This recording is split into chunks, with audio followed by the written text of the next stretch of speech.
guys. Before we get started, we're going to start with a quick conversation with Brother Mohammed.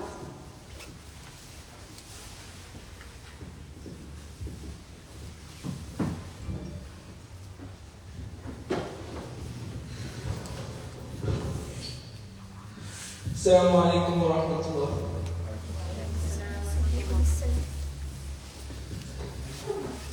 أعوذ بالله من الشيطان الرجيم.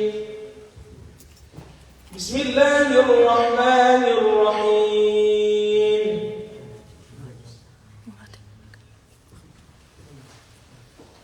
يا أيها الذين آمنوا كتب عليكم الصيام كما كتب على الذين من قبلكم لعلكم تتقون.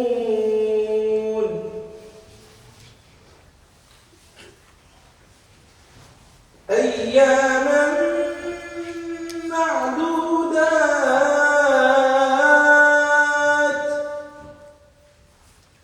فمن كان منكم مريضا أو على سفر فعدة من أيام أخر، وعلى الذين يطيقونه فدية طعام مسكين،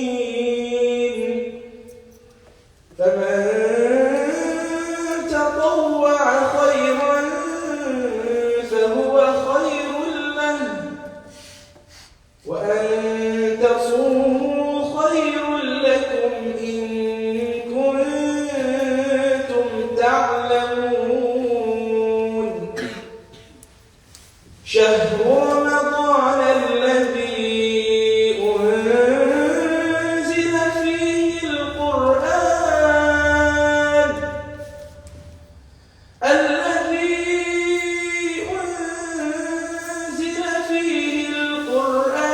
هدى للناس وبينات من الهدى والفرقان، فمن شهد منكم الشهر فليصم، ومن كان مريضا أو على سفر فعدة من أيام أخر، يريد الله بكم اليسر ولا يريد بكم العسر ولتكملوا العدة ولتكبروا الله على ما هداكم ولعلكم تشكرون. وإذا سألك عبادي عني فإني قريب أجيب دعوة الداع إذا دعان فليستجيبوا لي وليؤمنوا بي لعلهم يرشدون. صدق الله العظيم.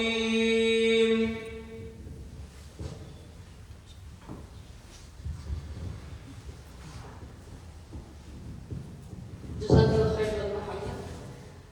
So welcome back to our preparations for Ramadan series. Last Friday we were welcoming the month of Ramadan as the guest that we all wait for throughout the year, and we were discussing the different ways we prepare for it. Today we're going to be discussing the excellence of the fast and abstaining from what Allah has forbidden, and the soundness of heart and tongue by Brother Mohammed Haque.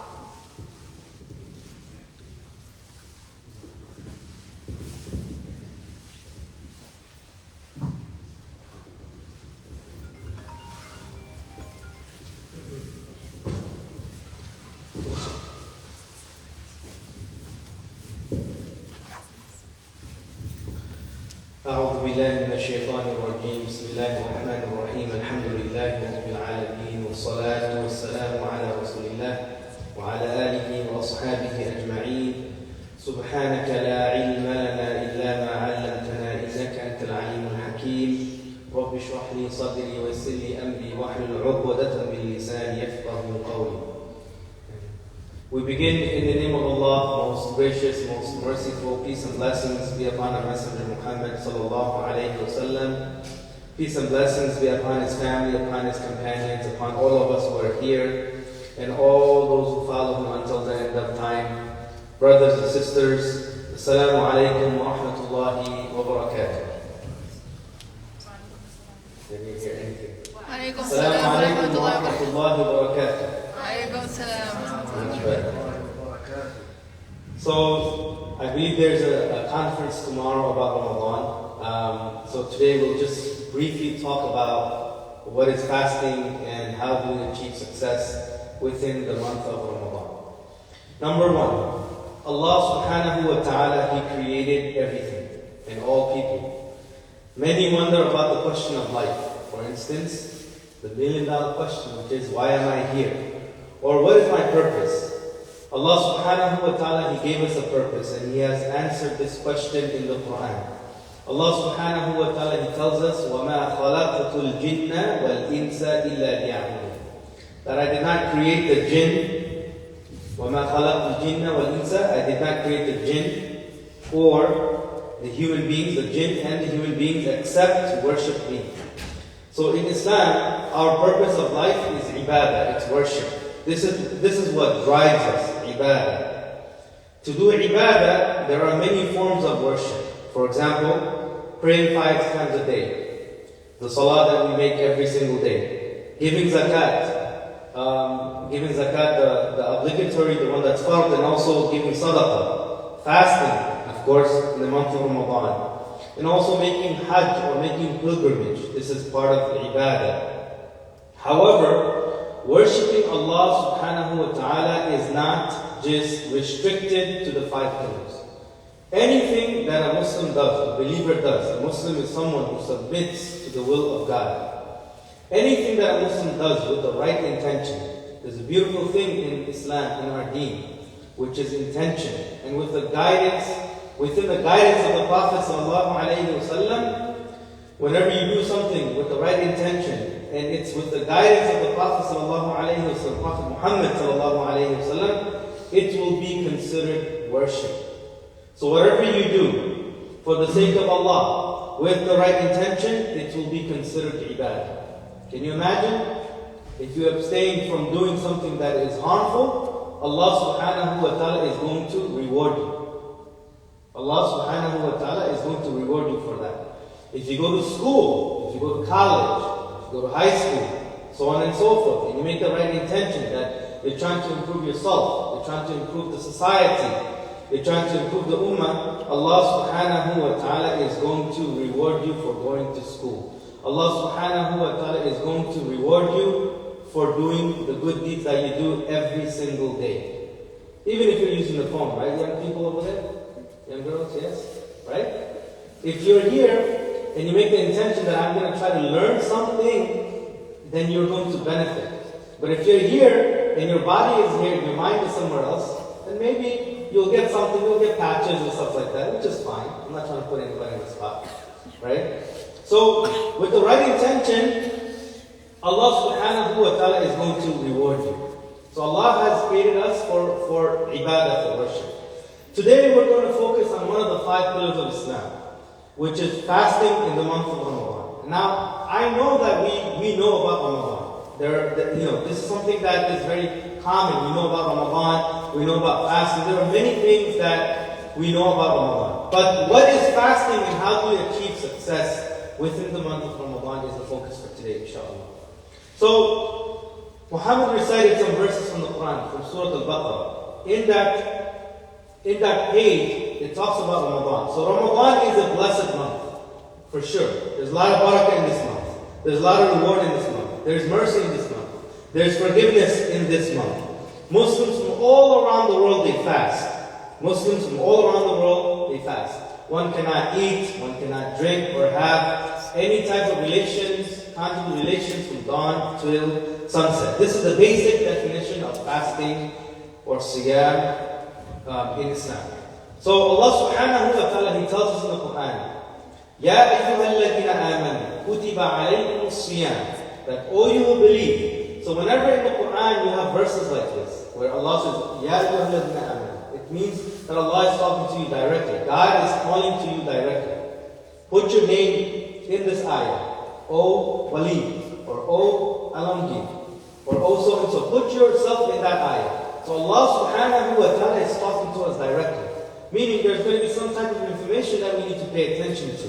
And what is this information? Allah tells us, fasting has been prescribed for you, or written for you, because the word is kutiba, right? Kutiba alaykum as-siyam, has been prescribed for you as it was prescribed for those before you. Who are those before us? The other scriptures, people who follow the other scriptures, the Christians and the Jews, they used to fast, right? But their way of fasting was completely different. كُتِبَ عَلَيْكُمُ الصِّيَامُ كَمَا كُتِبَ عَلَى الَّذِينَ مِنْ قَبْلِكُمْ لَعَلَّكُمْ تَتَّقُونَ. Why is it prescribed for us? So when you go to the doctor, if you're sick, and you go to the doctor, what does the doctor do for you? What does the doctor do? Prescribe medication. Prescribe medication, right? So why is Allah prescribing fasting for us? Because there is something, we are in need of fasting, right? You can go online and Google all the benefits of fasting, all the scientific benefits, all the spiritual benefits, so on and so forth, right? You'll find many different types of benefits, no problem. But what's the ultimate benefit? What's the ultimate goal of fasting? Remembrance of Allah. Remembrance of Allah. And what is that called in the Quran? لَعَلَّكُمْ تَتَّقُونَ. So that you may attain taqwa. So that you may attain God consciousness. So your level of taqwa, your level of consciousness, thinking about Allah. So I'm going to put it in very simple terms. Thinking about Allah. Reflecting about Allah. Knowing that Allah subhanahu wa ta'ala is there. Being able to repel like bad thoughts that come to our mind. Thoughts that don't even make sense sometimes, that just pop into our mind. Being able to repel that. Being able to think about Allah. Being able to understand that Allah is watching me. That Allah sees everything that I do. We might think that this is a very simple concept, but it's a very difficult concept because it takes a person's whole life to achieve taqwa. No one can come and say, I have taqwa, I fear Allah. I'm the ultimate sage. I'm Naruto, right? I'm Naruto or whatever, Bleach, from Bleach, I'm Ichigo, right? No one can come and say, I achieved the highest level of taqwa. No. Because the ayah is saying, لَعَلَّكُمْ. What does that mean? So that you may attain taqwa. You may attain taqwa if you fast the right way. If you do the things that Allah subhanahu wa ta'ala, what He commanded us, and if we follow the guidance of the Messenger of Allah, which is Prophet Muhammad sallallahu alaihi wasallam, then we'll be able to attain taqwa. Then you're going to feel like it. You're going to feel so powerful. You're going to feel energy. You're going to feel positive all the time.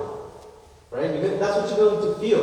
When you pray salah, you're going to feel the salah. When you read the Quran, you're going to feel the verses being recited. Right? That's what taqwa does. Taqwa doesn't make you go and no. I'm sorry. This is not the way of the Prophet sallallahu alaihi wasallam.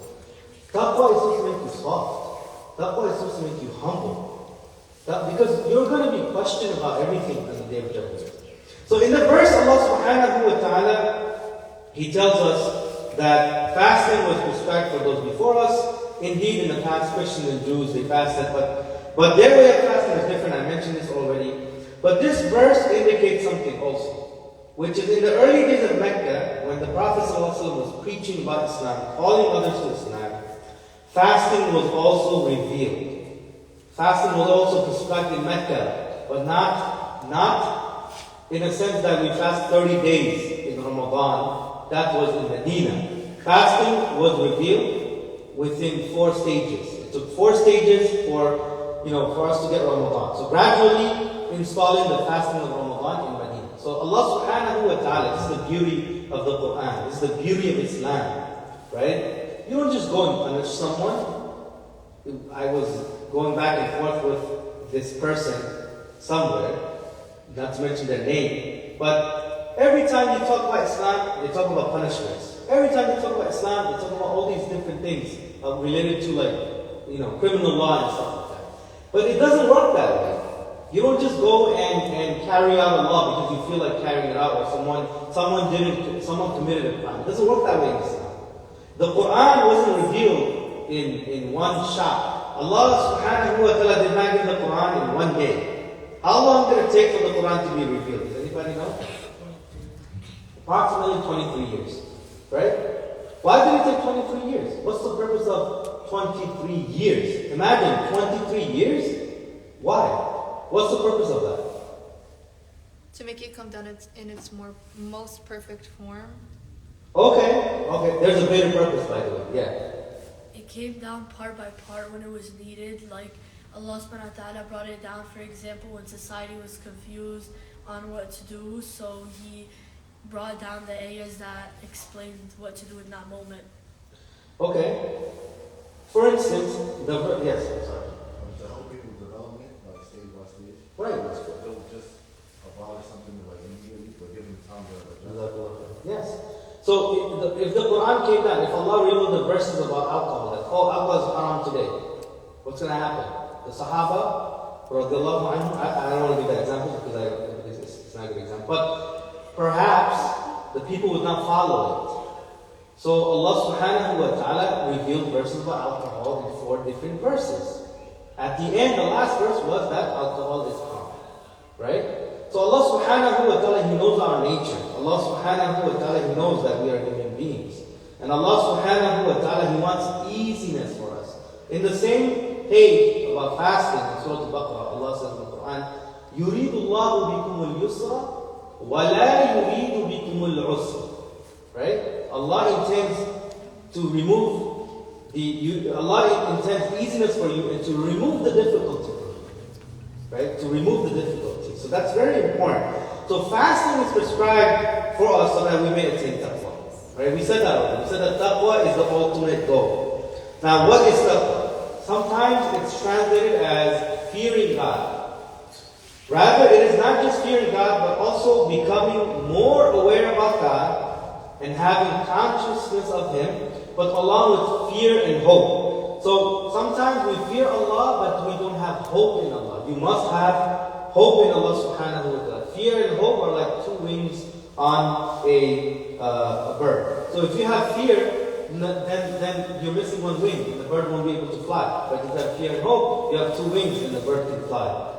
So taqwa is also being obedient to Allah subhanahu wa ta'ala, staying away from the wrong things, right? However, taqwa has to be obtained.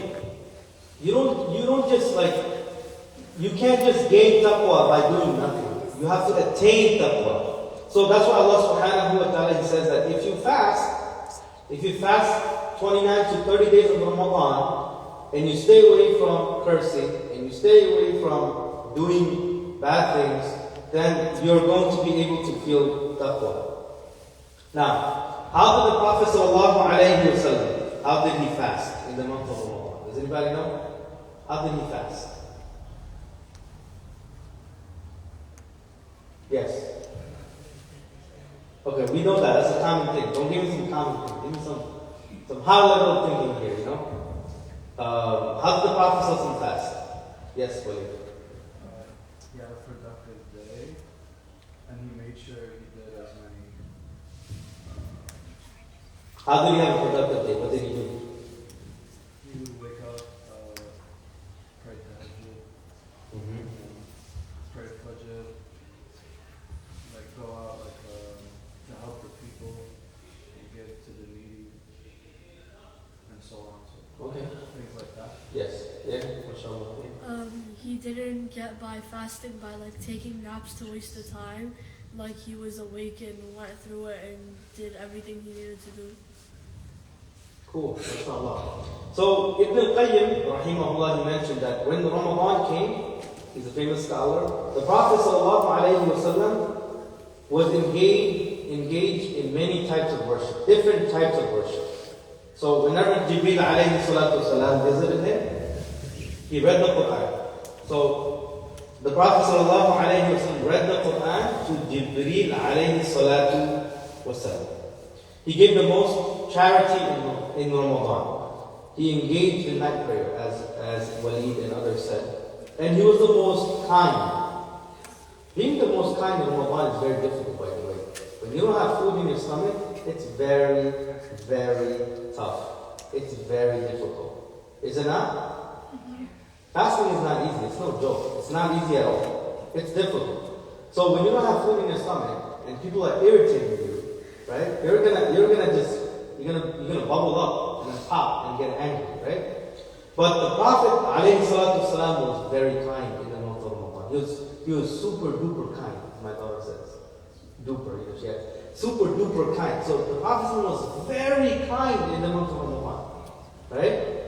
I remember one time I was buying something, around 36th Avenue, some groceries, and this brother was selling something, and two people just became very angry at each other. And they started to just I think one other brother had some fish, he bought some fish, and they just started pushing each other for no reason. It was just for no reason, and then they just calmed down and they just left. So it's like when you don't have food, you get angry, and this is something that we need to be aware about. That 30 days we're going to be fasting, and 30 days we need to understand that we're not going to have food.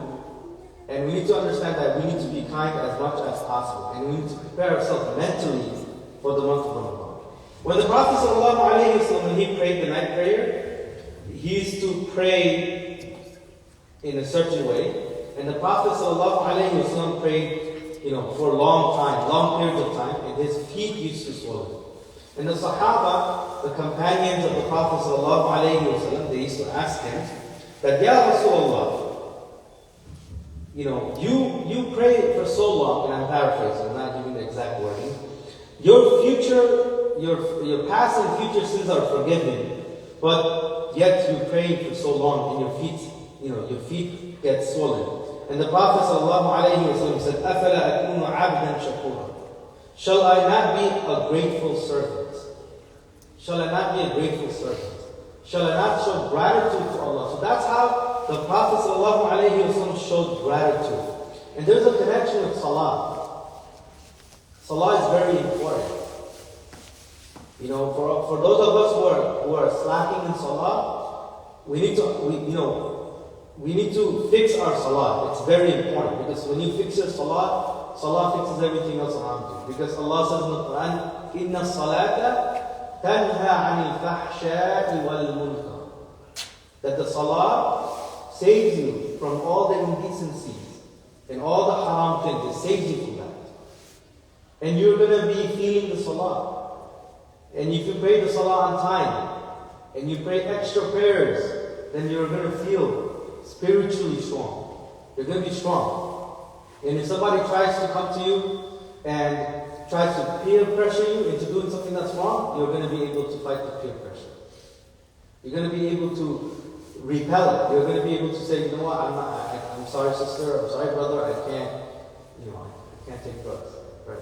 It's as simple as, or I can't do this, I can't go and waste time right now. Or I gotta do my homework. I don't know what young people do these days.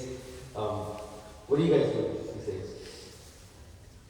What is something that people try to pick on you guys do? They do TikTok. No, I know. If you're a middle schooler, I know what you guys be doing. You guys be on the laptops, playing different games, or you guys, sometimes, kids, they try to skip, during lunchtime or whatever, they try to go to classrooms and stuff like that, But anyway, the point is that we all have something that we do. We all have something that we do, so we will be able to repel those kind of things if we have our salah strong. Even if you do other wrong things, it's not okay, but even if you do other wrong things, don't miss your salah. Salah is very important. Salah is something that is between you and Allah subhanahu wa ta'ala. So, Ramadan, number one, Ramadan is about shukr. The prophetic narration, the hadith that I mentioned, symbolizes shukr, or gratitude. Fasting is about being grateful to Allah subhanahu wa ta'ala for all that you have, and the blessings that Allah subhanahu wa ta'ala showered you with. How many times do we complain about luxury? Yes? I have a question. Sure. So my friend, and I literally mean my friend, I don't mean my friend as in me.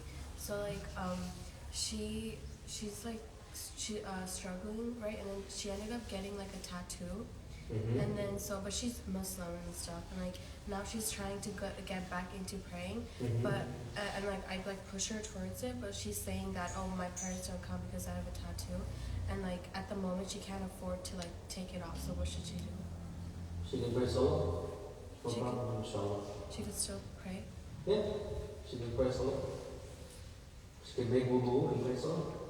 She doesn't have the means to remove it at the moment, right? So no problem. But here's the thing. She does if she really wanted to, but I feel like she's procrastinating at the same time. But that's just my take on it. So you have to deal with people with the situation that they're in and the circumstances that they're in, right? Everybody has an emotional state, so you have to go with that. And she should pray salah, inshallah. Okay, So think about the things that we complain about, the luxuries that we have. There are things that we have that others don't have in other parts of the world. People in the world, they die because of hunger and thirst. Think about it for a second. People in the world, they die because of hunger and thirst. Because they don't have food to eat and they don't have water to drink. I'm not talking about soda. I'm talking about soda and other beverages. People don't have water to drink. They don't have money to buy water, or they don't have the capacity to walk miles and miles to get water. They die because of that. Think about it. How much food do we waste in the United States? 40% of what we eat. 40% of what we eat. Thank you. I'm just going along with the stat. 40%, right? That's a big number. We could solve the problem of hunger if we really wanted to. Yep. Right? If we really wanted to. Millions of children, they don't have proper shelter. Whenever I see a child, it breaks my heart. Whenever I see a child anywhere in the world, where they can't eat, they can't sleep properly, or they don't have proper, clothing, it breaks my heart. That the fact that we could do so much and we're not doing enough. So when we think about Ramadan, we should think about shukr, being grateful to Allah subhanahu wa ta'ala for what He has given us. Because in the same verse, Allah says at the end, لَعَلَّكُمْ تَشْكُرُونَ, so that you may be thankful to Allah. Ramadan is not just feeling about what the poor feel about, but it's also thinking about what you have but others don't have. Right? Others don't have those kind of things. You have 5 pairs of shoes, 6 pairs of shoes. Others have 30, right? You have 20 different shirts. You have 5 different jackets, right? For the different seasons. Others don't have those kind of things, right? Millions of children, they don't have proper shelter, they don't have food, they don't have guardians to take care of them. My young people here, young brothers and sisters here, mashallah, you have parents to take care of you. There are children in the world who don't have parents to take care of them. Right? They don't. So, fasting helps us to contemplate, to think about what Allah has given us. So, Allah subhanahu wa ta'ala has given us all these things without even asking Him, by the way. Right? So, it should motivate us to be more giving and help us change our mindset. So, we go from gratitude, shukr, to fikr now. The mindset. So now we're talking about changing, reforming, and enlightening ourselves to a higher level. The mindset. To improve the mindset. Now there are many people struggling to change their habits, their character, and health. So scientifically, there are some numbers, of course, Fasting for 29 to 30 days helps with all of that. If you're trying to change a habit, if you're trying to change, something of your character, then it helps. When you fast and you try to, you have a strong resolve, then it helps you. So some numbers they say like 2 weeks. Others they say for a whole month. So before Ramadan begins, this is what I usually do for myself. I open up my phone, right? Because that's something that we're always on, right? Phone. You open up your notepad or notes or whatever, and you write down like there are 4 weeks, right? So you can focus on 4 things that you feel about yourself that you want to change. 4 things, So you write it down. Week number 1, I want to change. Give me something that people should change. Yes. Lack of reading the Quran. Okay, reading the Quran. Reading the Quran. You put that, as your goal. I want to recite. How many pages do you recite the Quran? Me personally? Yeah. Well, I wanted to make it a goal for myself to read the entire Quran throughout the Ramadan. Okay, that's 1 juz a day then. 1 juz and a half. Or 1 juz. One chapter a day. Like four pages after every prayer. Okay, 4 pages after every prayer. That's your goal, right? So, if you put that as a goal, then you'll be able to do that, inshallah. By the end of Ramadan, you should be able to finish reciting the whole Quran. Well, give me a character that you feel like people should change. Control anger. Okay, anger, thank you. You write down that, first week of Ramadan, I'm going to control my anger. How are you going to control the anger? By being conscious whenever a situation arises and you feel that it puts you in a situation where you get upset and you get angry and perhaps you're not thinking clearly and you're... Okay, you said a lot of stuff, and I got lost already, see? Yeah. But what I'm trying to say is that you write it down, write anger, and then you're gonna have the action item of how you're going to repel that anger. So you write down a scenario for yourself that every time I get angry, I'm gonna say, A'udhu billahi minash shaitanir rajim. Right? And by the end of the day, before you go to bed, you're gonna tell yourself, you're gonna look at your, whatever that you have in front of you, your paper or whatever, and you're going to put a check. There's a lot of different checklists and Ramadan planners, and you should use those, utilize those, inshallah. And then you can write down that, okay, you know what, for this week I was able to control my anger. Alhamdulillah. And you can even go further and say to yourself, you can say that, you know what, I want to control my anger, I won't be able to do 100%, but I can at least do 50%, 60%, right? Yes. Yeah, I was gonna bring up a question, and Sure. there's this thing where like during Ramadan you don't have the temptations of the shaitan to the same degree that you would on any other month. Yeah. But wouldn't you say that that's kind of like not necessarily I wouldn't want to like criticize it, but like wouldn't you say that there are a lot of like shortcomings when it comes to kind of like managing your anger, for instance, during Ramadan, because obviously you're gonna be thinking about Allah pretty much throughout the entire month, because you're abstaining from food and drinks, and you have the consistent reminder of like going to Taraweeh, Laylatul Qadr, if everyone has like the time to. But like after the 30 days of Ramadan, like you are basically confronted with the same desires and the same temptations that you were before. And so I guess my question would be, how could you make sure that like the goals that you set for yourself during Ramadan don't only stick for the 30 days, but also continue throughout the other 11 months of the... Yeah, you could do that. You could continue on after Ramadan. So one thing that I like to do is that in the beginning of Ramadan, I write down the goals. And at the end of Ramadan, I look at the same goals if I accomplished them. Yeah, I know, but like my question was more so targeted towards like the fact that during Ramadan, you don't necessarily have like the waswasa of the shaitan, right? But like you are also pulled by the temptations of food and drink while also competing with like keeping their... That's why you have to have a balance. You have to create a balance for yourself, right? You don't want to enter Ramadan, you're like, no, I'm going to do everything. Every single day I'm going to do every good deed I can do, right? You want to balance. You want to create a balance for yourself. You want to give yourself time to be able to change your habits. Time is what changes the habits, right? So you want to be able to reason with yourself that, okay, you know what, instead of having like 20 different goals, I'm going to just focus on 5 or focus on 3 even, because then you're going to be able to accomplish those things. If you want to recite the Quran, you can do 1 juz a day or 5 pages after the Salah, right? So you know yourself better than anybody, and you know your schedule better than anyone else. So you have to organize your time around your schedule, organize your time around your family, organize your time around the people who make you, the people who push your buttons, right? So you gotta be able to do that. You gotta be able to tell yourself, you know what, this person number X, every time I'm around them, I get angry. Why do I get angry? What's my trigger for them? How do they trigger me? Anyway, they might say something, they might say a word, or I might get angry, or they might act in some way, and I may get angry, right? So you gotta find out and figure out why you get angry. Just give an example of anger that, why am I so triggered all the time? So you have to be able to decide that. So that's why you have to be able, it requires a lot of thinking. It requires a lot of reflection on yourself if you really want to improve yourself. Yes? I don't know if this is just question. I was just going to say where I found out that the stuff you do during Ramadan, the additional stuff, make it habits, Yeah. You think you do the right thing, but when I find out that you do other things. Yeah, so that's what I'm saying. Like, for instance, if you have the capacity to pray, let's say, 4 rak'ah sunnah every day.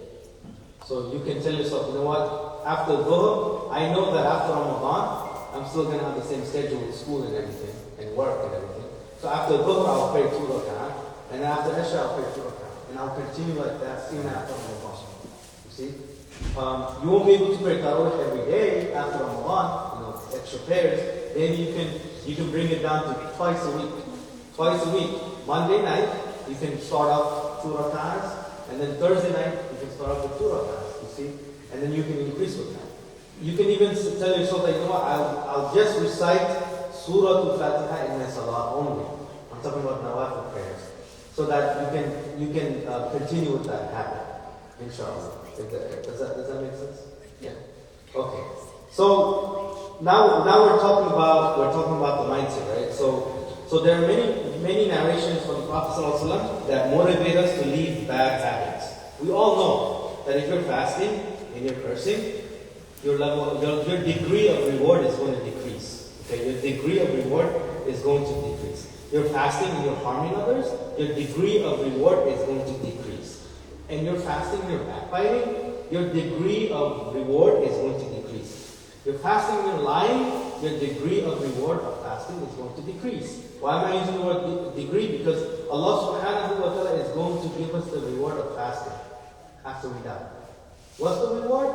Or how much? We don't know. That's why whenever we do these things to ourselves, our degree of reward is going to lessen. So the Prophet ﷺ said, "As-siyamu dunya." That fasting is protection from all of that. Fasting is like a shield that guards someone from all harm. So it also enhances one's ability of self-determination and control. If you see our society today, people are fighting for control. People are fighting for control of themselves. Right? With all the social media, with all the Netflix, and all the Hulu, and all the other, different things that are out there to catch you and grab you and get your attention, right? It's a battle for your mind. It's a battle to control you, to control your thought process, to control what you eat, right? So, fasting helps you attain self-determination and control. You're in control in Ramadan. You're not eating and drinking. Think about it. Who's in control? You're in control. You're telling your body, no way, I'm not going to eat. I'm not going to eat because it's for Allah. I'm not going to drink because it's for Allah. Right? Food, drinks, and desire either control a person or the person controls it. So that's what Ramadan is very important. Right? So hence the hadith, the Prophet said, whoever does not leave evil words and deeds while fasting, Allah does not need him to leave food and drink. Okay? Ultimately, fasting is what improves us. It's what benefits us. So the next one, this brings us to the point of dhikr. Okay, so what did we talk about first? What was the first point? Sheen, South Sheen, or SH. Taqwa. Taqwa. That's the first one. We spoke about taqwa, but there's another concept that I was focusing on. After taqwa, yes. Shukr, right? The second, what's the second one? Dhikr, your mindset. Very important, right? You can be grateful. You can cry and be like, Allah, I feel sad, Allah, and then go and give sadaqah, no problem, right? To show your gratitude, to show that you're thankful. You can come and pray here all night. You can pray all your salah all night, but then you treat people like garbage. It's not right? Because you're not changing your mindset. You're not changing what's up here. The fikr, the mindset has to change. Your thought processes, your thinking has to change. So now we're going to talk about dhikr, the remembrance of Allah subhanahu wa ta'ala. Ramadan is about remembering Allah subhanahu wa ta'ala. And the best form of remembrance is what is the best form of remembrance? Al-Quran. The best form of remembrance is the Quran. Allah subhanahu wa ta'ala says in the Quran, شَهْرُ رَمَضَانَ الَّذِي أُنزِلَ فِيهِ الْقُرْآنِ. In the month of Ramadan, Allah subhanahu wa ta'ala, He revealed the Quran. The Quran is a guide for all people. The Quran is a guide for all people, not just for Muslims. Because Allah says, "Hudan lin-nas." It's a guidance for all people. So, during Ramadan, the pious before us, the Sahaba, radiallahu anhum, and other pious people, they would leave everything and focus on the Quran. So an example, Imam Malik rahimahullah, famous Imam, for instance, would stop his circles of fiqh, he would stop teaching and focus on the Quran. He would focus on the Quran. So if you do not know how to recite, so many of us we might not know how to recite the Quran, right? So guess what? Ramadan is the time to learn how to recite the Quran. We have no excuse. There is no excuse to say that I don't know how to recite the Quran. And you're just sitting there, you're not making any effort and any change to recite the Quran. There are so many different apps now. Well, I mean, there's one app that there's like a bunch of advertisements for. Does anybody know what the app that I'm talking about? Tartil, right? That if you recite, it's gonna catch your mistakes. Okay? If you don't know how to recite and if you want to use that app or any other app, no problem. You can come to the masjid. There's a lot of circles of Quran happening. If you want to come to the masjid and you don't feel like you feel shy and whatnot, then you can contact people overseas. Like there are different programs overseas where you can do through Zoom or WhatsApp, or there are different programs throughout the United States. Like there are so many different Quran schools throughout the United States that help you one-on-one. So we have no excuse to say that, you know what, I don't know how to recite the Quran. So Ramadan should be a time where you connect with the Quran. You connect back to the Quran. So if you do not know how to recite the Quran, then you have to learn it. If you know how to recite, then you have to learn the meaning of the Quran. You have to learn what is Allah subhanahu wa ta'ala, what is He telling us? What is He telling us in the Quran?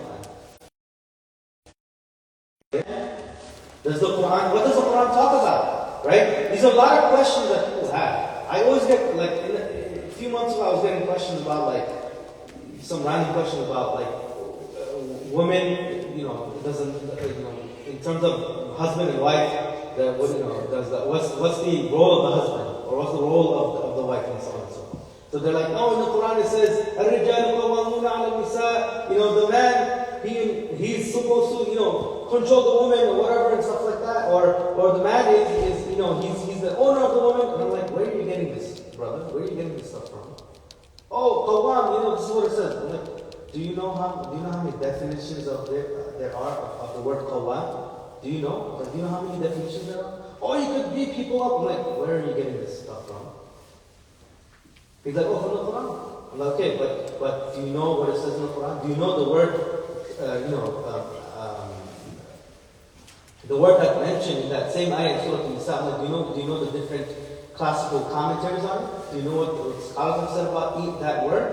There are like maybe more than 30 definitions of that word. And you're coming and you're picking one definition and you're like, this is because it suits your mentality. And you're like, I can do these kind of things, right? So why am I bringing this up? Because if you don't understand the Quran and if you don't know what the Quran is saying, then someone else is going to put those words, those thoughts, those meanings into your head. So you always have to verify it, and you always have to go back and see what the Quran is saying. So if you know how to recite the Quran, then you have to learn about the Quran. You have to learn the meaning of the Quran. Okay? One of the wives of the Prophet ﷺ came to the Prophet ﷺ and said, Ya Rasulullah, the verses are talking about men. They're always talking about men. What about the women? Where are the women? Okay? And then Allah subhanahu wa ta'ala, this is one occasion, revealed a verse.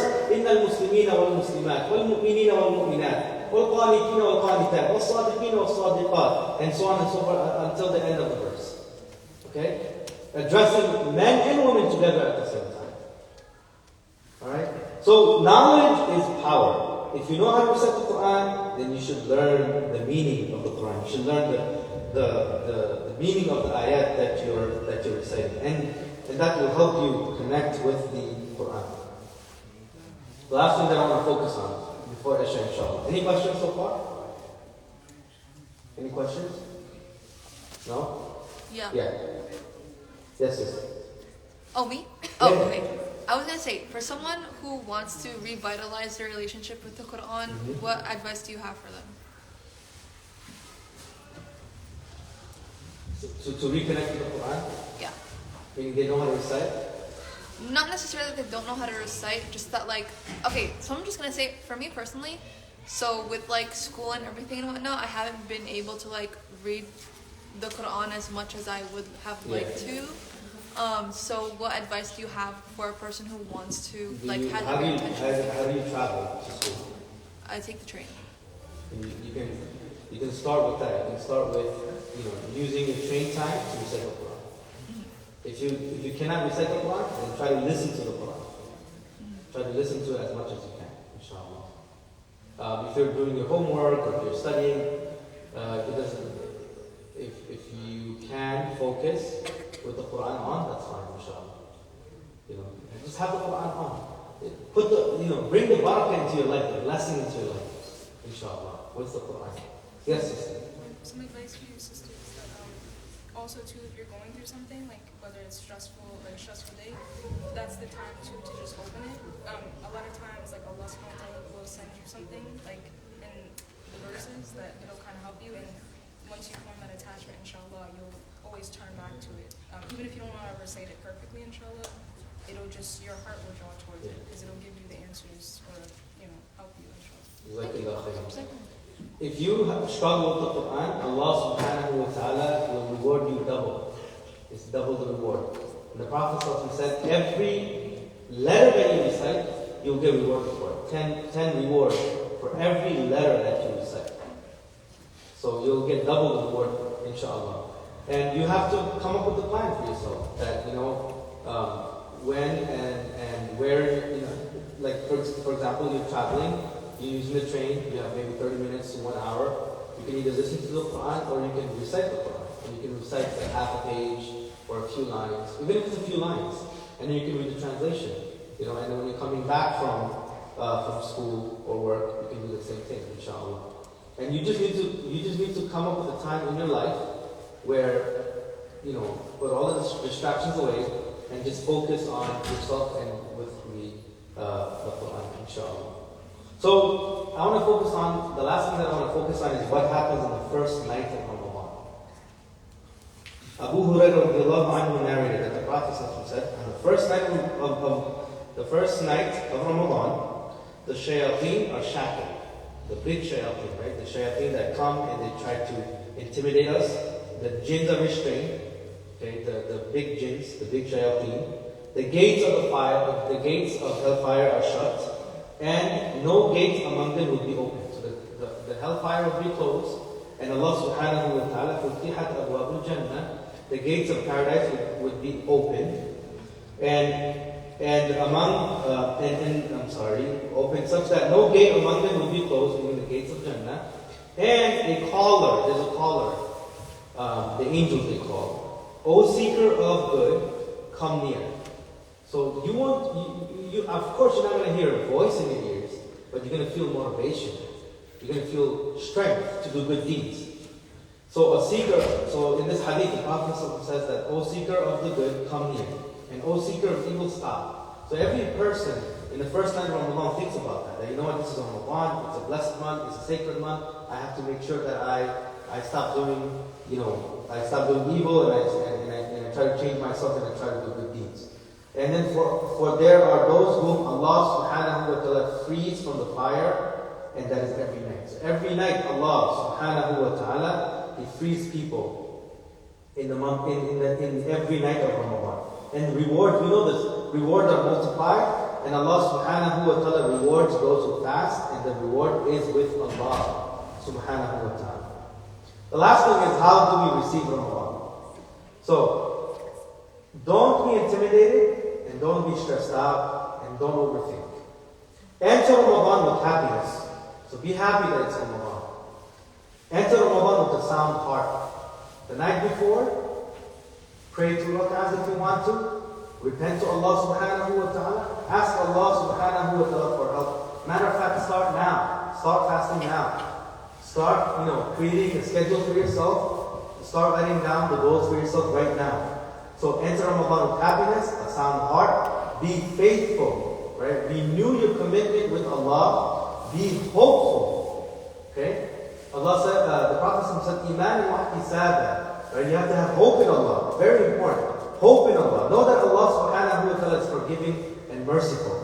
And expect the best results from Allah subhanahu wa ta'ala. Can't do anything without asking Allah.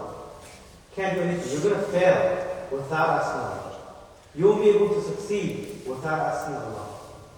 You won't be able to do anything. You won't be able to lift a finger if Allah subhanahu wa ta'ala did not allow it. So ask Allah subhanahu wa ta'ala and expect the best results from Allah subhanahu wa ta'ala. And focus on these things to the best of your ability. What are these things? 5 daily salah in congregation, as much as you can. Nawafil of the 5 salah, as much as you can. So for Salatul Zuhr, before Fard, there is 4 rak'ah or 2 rak'ahs. After Salatul Zuhr, the Fard, there's also 2 rak'ahs, if you want to do it. Asr, there's 4 rak'ah before. Okay? Maghrib, 2 rak'ahs after. Salatul Isha, 2 rak'ahs after the Fard prayer and also the witr. The Fajr is 2 rak'ahs before the Fard prayer. And then try to make Salatul Tarawih. Focus on your 5 daily prayers and then focus on Tarawih. There are many people who think that Tarawih is more important than the 5 daily prayers. No. The 5 daily prayers are more important than Salatul Tarawih. Why? Why is that? Why is the 5 daily prayers more important? Yes, in the back. Because it's obligatory and Tarawih is just... Jazakallah khairan. Yes. Right? Allah commanded us to pray the 5 daily prayers, right? And increase your dua. Brothers and sisters, increase your dua. When you leave your house in the morning to go to school or to go to work, make a dua, make a quick dua. A quick dua to Allah. It doesn't have to be like 20 different things. It could be one thing that you're asking Allah constantly in the month of Ramadan. Make dua in the morning. When you're coming back from work, make dua. If you prayed Salatul Dhuhr, after you pray, sit for like 5 seconds, 10 seconds, do your dhikr a little bit, and then ask Allah for whatever that you need. Connect with Allah subhanahu wa ta'ala. And especially the times for dua is before iftar and during suhoor time and also during the time of fajr. Very important time to make dua. Make a list of your du'as right now. Make a list of what you want to ask Allah subhanahu wa ta'ala. Don't waste the opportunity. Don't waste the opportunity. If you're struggling with something, ask Allah.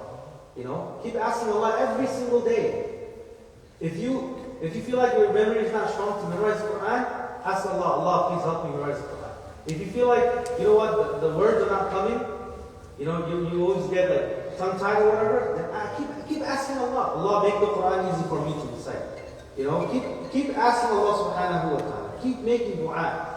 Make dua for yourself. Make dua for your family. Make dua for the ummah. Right? Be specific and be purposeful. Very important. Be specific and be purposeful. Yes, Allah knows everything. But to give peace to yourself, be specific and be purposeful and really ask Allah what you want. Ask Allah subhanahu wa ta'ala. This is the time to make dua. And one thing that I want to mention is that you don't have to give lump sum charity. Okay? Try to be consistent in your charity. Even if you give $1 a day, right? The fact that you made an effort and you took $1 out and you came to the masjid and you put it in the donation box is going to make an impact in your spiritual well-being, in your heart. It's going to make an impact. It's better to do that than to give like, well, here's $500. Okay? What about the rest of the month? Right? So it's better to do that. Like calculate, your finances and whatnot, and see how much you can give, and each day give something. If you want to make big donations, no problem. Of course, you should do that, definitely. But try to do something every single day where you're in the habit of giving charity. And there are many different platforms that you can use. Like for example, Launch Good has like a systematic way of giving money every day, every Fridays. During Hajj time, so on and so forth. I don't work for Launch Good or anything like that, but I'm just saying that that's a good platform. Control your tongue and improve your manners. Let go of the bad habits. Come up with something that you're going to focus on. Come up with something that you're going to focus on, that you need to change it by yourself. Make the morning and evening du'as. There are special du'as that you should make in the evening, and there are special du'as that you should make in the morning. Download Hisnul Muslim and read it off every morning. Read it off during Maghrib time. I was going to say lower your gaze, we all know that. Brothers and sisters, lower your gaze, of course. Eat suhoor, drink lots of water, right? Be healthy.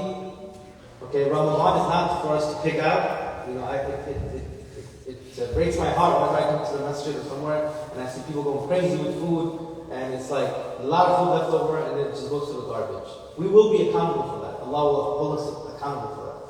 You know, Ramadan is not the month where you just waste. People believe that, believe it or not. There are people who think that, you know what, it's the month of, you know, you can just spend whatever you want, waste whatever you want, there's no accountability. No, Ramadan has accountability. Allah subhanahu wa ta'ala is going to make us accountable. Make sure to eat suhoor, very important. There's barakah in suhoor.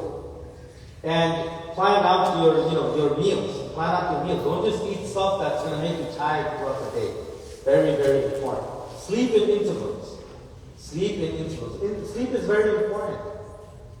It's very important. Allah subhanahu wa ta'ala created sleep for rest. You need rest. How are you going to pray qiyam and be awake and focus and concentrate if you're not sleeping right? How are you going to do that? There's no way you're going to be able to do that. No way. You're going to be sleepy. You're going to be like sleepy and you're going to be like, oh, it's all finished already. So that means you're not going to feel anything. The entire Ramadan, you're not going to feel anything. If you're sleepy every single night and you're not taking care of your body. I'm not saying to sleep throughout the whole day and throughout the whole night, but you need sleep. Sleep is very important. And you know how much sleep that you need. Make qiyam at night at your best capacity. Make qiyam. I know we do qiyam in the masjid, but try to make some qiyam by yourself. By yourself. At home. If you're married, husband and wife, no problem. If only sisters, one of the sisters in the house can lead the salah. It's gonna make the house lively. It's gonna bring blessings into the home, inshallah. And this is a very important thing. Brothers and sisters, help your family. Help your mother. Don't make Ramadan about cooking. Please don't do that. Don't make Ramadan about cooking. Please. Ramadan is not about cooking. You know? It's not about cooking. And I'm saying this to mothers especially. It's not about cooking. It's not about you just sitting and chilling and relaxing and while the wife or the mother, you know, our mothers, they live. No. Shame on us if we just do nothing and just sit around. Shame on us. We should help around. And you know what's good to do, inshallah. You know, if you're financially capable of doing this, 5 days in Ramadan, order out for your family. Tell your mom, dad, no cooking today. I'm going to order out for everybody. Focus on salah today. Go to the masjid today. Right? Makes a big difference, inshallah. And the next thing is also help out the community. Volunteer, inshallah. And we already mentioned about the Quran, which is to learn the Quran, learn how to read the Quran, memorize the surah if you can, and learn the meaning. Learn what Allah subhanahu wa ta'ala is saying to you. Learn what Allah subhanahu wa ta'ala is saying to us, inshallah, and you'll see that you'll have a better, fruitful Ramadan, inshallah. But the most important thing that I wanted to share with you before I end, inshallah, is that try planning for Ramadan right now. Try now. Do this now. Plan now. Plan now. You know? And make, you know, your mindset, change your mindset right now, at this moment. Make the intention right now. And try to improve yourself, inshallah, from now. Sha'ban is a very important month. It's also a blessed month, in which the Prophet ﷺ used to fast. He used to fast most of Sha'ban. The Prophet ﷺ used to fast. And then he used to enter Ramadan. So the Prophet ﷺ didn't just enter Ramadan just like that. No, he was preparing himself in Sha'ban. So we have to prepare ourselves in this month, and then we're going to be able to we're going to be able to receive our guest, which is Ramadan, inshallah. So I end with that. Any questions before we end? No? اوكي الحمد لله. اقول قولي هذا واستغفر الله ولكم فاستغفروه انه غفور رحيم. جزاكم الله خير والسلام عليكم ورحمه الله.